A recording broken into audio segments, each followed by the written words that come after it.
एक बार की बात है।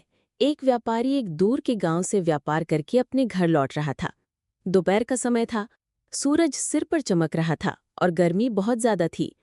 चलते चलते व्यापारी थक गया और उसे प्यास भी लगने लगी। तभी उसने रास्ते के किनारे एक घना पेड़ देखा। उसने सोचा, क्यों ना कुछ देर इस पेड़ की छाया में आराम कर लूं। वो पेड़ के नीचे बैठ गया और झोले से पानी की बोतल निकालकर कुछ घूंट पिए।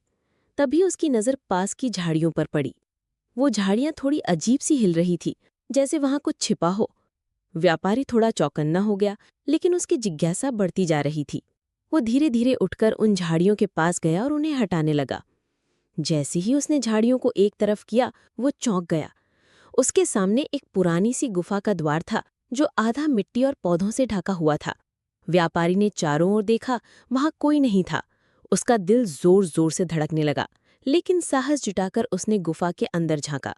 गुफा के अंदर अंधेरा था, लेकिन थोड़ी रोशनी आने से कुछ कुछ दिखाई दे रहा था। उसने एक लकड़ी ली और उस पर कपड़ा लपेटकर आग लगा ली। अब वो गुफा के अंदर जाने लगा। जैसे जैसे वो अंदर बढ़ा, उसे गुफा की दीवारों पर पुराने चित्र और प्रतीक दिखने लगे। थोड़ी दूर जाकर उसने देखा कि वहां एक पुराना संदूक रखा है। व्यापारी ने डरते डरते संदूक खोला और उसकी आंखें चमक उठी। उसमें सोने चांदी के सिक्के, गहने और बहुमूल्य रत्न भरे हुए थे। अब व्यापारी समझ गया कि ये कोई साधारण गुफा नहीं, बल्कि किसी राजा या डाकू का छिपाया हुआ खजाना है। उसने थोड़ा सा खजाना अपने झोले में रखा और बाकी को वैसे ही छोड़ दिया। उसने गुफा को फिर से झाड़ियों से ढक दिया और चुपचाप वहां से निकल गया। उस दिन के बाद वो व्यापारी पहले से भी ज्यादा अमीर बन गया, लेकिन उसने कभी किसी को उस रहस्यमय गुफा के बारे में नहीं बताया।